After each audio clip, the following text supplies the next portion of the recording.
دل کا معاملہ بھی ایسا ہوتا ہے، جب ہم کسی کو معاف نہیں کرتے اور مسلسل اس کے بارے میں نیچے سے آگ جلائے رکھتے ہیں، تو دل ہی تو ہے، یا تو بھرائے گا یا پھر تپے گا، تپائے گا، پھٹے گا، نقصان پہنچائے گا۔ اور اگر آپ نیچے سے آگ بند کر دو، وہ چیپٹر بند کر دو اور اس کے بارے میں سوچنا بند کر دو، آپ اس کی جان نہیں لے سکتے، آپ اس کو مار نہیں سکتے، ثبوتوں سے قائل نہیں کر سکتے، خاندان کے بڑوں میں بیٹھ کے اس کو دو ہاتھوں سے نہیں کر سکتے، اور اپنا دل تھوڑا سا بڑا کر لیں۔ یہ بڑی آپ کی بہن بھی ہو سکتی ہے، یہ بڑا تنگ کرنے والا آپ کا سگا بھائی ہو سکتا ہے، آپ کی بھابھی ہو سکتی ہے، آپ کی نند ہو سکتی ہے، آپ کی ساس ہو سکتی ہے، یعنی وہ رشتے کہ جو لازمی آپ کے ساتھ ہوتے ہیں۔ کبھی کبھی آپ کا استاد بھی ہو سکتا ہے، کبھی کبھی وہ لوگ آپ کے مینٹور جن کے بارے میں آپ توقع نہیں کر رہے ہوتے، وہاں سے بھی تکلیف پہنچ جاتی ہے۔ خاص طور پہ جب آپ یونیورسٹی میں ہوتے ہیں اور سپروائزر آپ کے ساتھ ہوتے ہیں، آپ اپنے ایم فل کا اور پی ایچ ڈی کا مطالعہ کر رہے ہوتے ہیں، وہاں بھی آپ کو بہت تکلیف پہنچتی ہے، ناانصافی کا آپ کو بار بار خیال آتا ہے، پر ناانصافی کے اوپر بیٹھ کے، توے پہ بیٹھ کے اپنے آپ کو خوار مت کریں، ہمیشہ اس سے آگے گزریں، دل بڑا کریں، ہمت کو جمع کریں اور اپنے آپ کو صرف ایک میسیج دیں، yes I can do, I will do, and انشاءاللہ یو ول ڈو، بیکاز جو دینے والا ہے ہمت، جو دینے والا ہے آپ کے اندر استاد، جو دینے والا ہے آپ کے اندر انرجی، اس کی تو کوئی کمی نہیں ہے۔ وہ انشاءاللہ آپ کی اس کمی کو، جو کسی اور کے ظلم سے، زیادتی سے، مجھے یاد ہے ایک بڑے پروفیسر تھے، آر بی رمن ان کا نام تھا، اور ان کو نوبل laureate تھے۔ ان سے ان کے اسسٹنٹ نے کہا کہ سر گورنمنٹ تو بہت ظالم ہے، ہمیں فنڈ بھی پورے نہیں دیتے، ہم اتنا بڑا کام کر رہے ہیں قوم کی بھلائی کے لیے اور اس کے لیے، اور جو گورنمنٹ کتنا ظلم کرتی ہے۔ تو انہوں نے کہا اوکے، اگر وہ ظلم کرتی ہے تو کرنے دو، ہم یہ کرتے ہیں کہ فنڈ نہیں ہے تو ہم اپنا ذہن اور اپنا دماغ تھوڑا سا اور بڑھا دیتے ہیں۔ اتنا کہہ کے انہوں نے اگلا کام شروع کر دیا۔ اب this is the way, this is one way, but this is the best way to solve the problem, کہ جب بھی ایسے لوگوں سے آپ کو واسطہ پڑے، کر کے دیکھ لیجئے، مزہ آئے گا۔ آسان نہیں ہے، پر جب آپ پہ راحت اترے گی تو اس وقت آپ کو ایسے لگے گا کہ جیسے حبس میں لو چلتے چلتے اچانک کہیں سے باد صبا چلنے لگے۔ یہ جو جذبہ ہے، ویسے تو کہا جاتا ہے آئے وہ چاند چڑھا ہو جیسے اور چل دیے باد صبا ہو جیسے، وہ کسی اور کے لیے کہا گیا ہوگا، پر یہ جو جذبہ جب آئے تو بھی چاند چڑھتا ہے انسان کے اندر، آپ اندر سے روشن ہو جاتے ہو، آپ کو علم ہو جاتا ہے کہ میں نے کچھ بڑا کام کیا، اور بڑا کام کرنے کے لیے سوچنا تو آپ ہی کو پڑے، چوائس تو آپ ہی کا ہوگا، پھر ہی بڑے بنو گے۔ اچھا جی، عبدالسلیم نے لکھا ہے کہ میں کسی سے بات نہیں کر سکتی، ڈر جاتی ہوں کہ لوگ کیا کہیں گے۔ بیٹا لوگ کیا کہہ لیں گے؟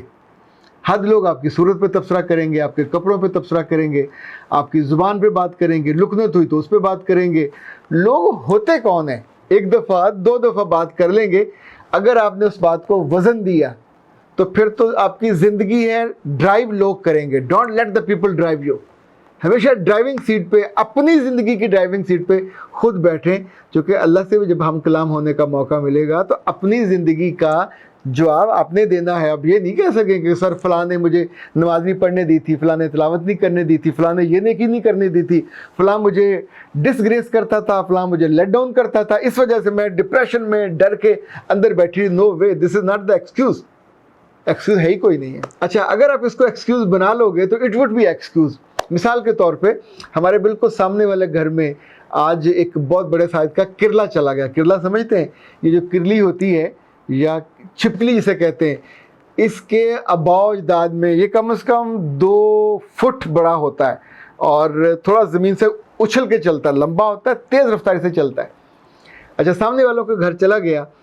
تو ان کے بابا جی نکلے، حالانکہ پرانے وہ بزرگ ہیں، ان کے 2-3 بیٹے ہیں، تو انہوں نے آ کے ہمارے آفس کی 2-3 دفعہ بیل بجائی۔ تو وسیم صاحب وہاں موجود تھے،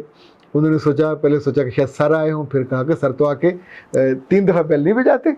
اور پھر خیر نکلے تو سامنے بابا جی تھے اور ہی واز وریڈ۔ انہوں نے کہا کہ بیٹا ہمارے گھر میں مصیبت پڑی ہوئی ہے، سب لڑکیاں عورتیں سائڈ پہ کھڑی ہیں، ایک کرلا گھس گیا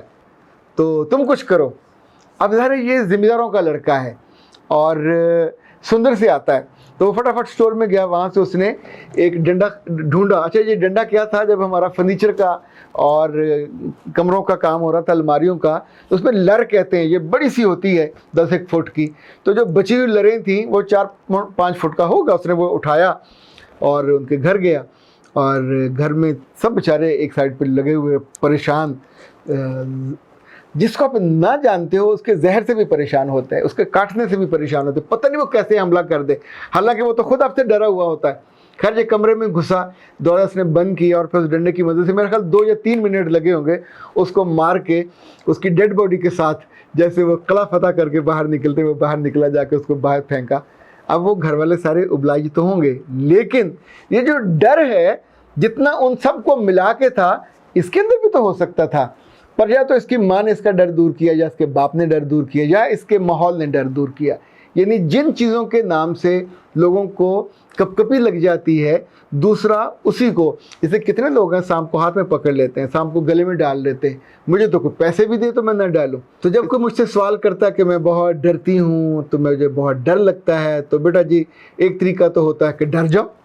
دوسرا طریقہ ہوتا ہے کہ ڈر کے اوپر بیٹھ جاؤ، تیسرا طریقہ ہوتا ہے کہ ڈنڈا پکڑو اور ڈر کا سر کچل دو، چوتھا طریقہ، اچھا ڈر اگر کسی بندے یا بندی کا نام ہے پھر سر نہ کچلیے گا، پر یہ اگر فیلنگ ہے، احساس ہے، کسی کے تعلق میں تکلیف کا احساس ہے، کسی سے شر پہنچنے کا احساس ہے، کسی سے نقصان ہو جانے کا احساس ہے، نوکری چلے جانے کا، رشتہ چلے جانے کا، میرا اپنا جو تجربہ اور آبزرویشن ہے وہ یہ کہتا ہے کہ پھر ایسے میں آنکھیں بند کرو، بازوؤں کو ایسے کرو، پھر ایسے جوڑو اور کہو سر جی میں بہت کمزور بندی اور بندہ، میرے بس میں نہیں ہے، پلیز اس سے نپٹیں اور اس کی ایسی کی تیسی فرما دیں، اس نے مجھ پہ بڑا ظلم کیا۔ میں آپ کو یقین سے بتاتا ہوں دنیا میں مظلوم آدمی کے ساتھ پورا ملک کھڑا نہ ہو، پورا نظام قانون کھڑا نہ ہو، کوئی عدالت کھڑی نہ ہو، پر میرا رب ہے وہ مظلوم کو نہیں چھیڑتا،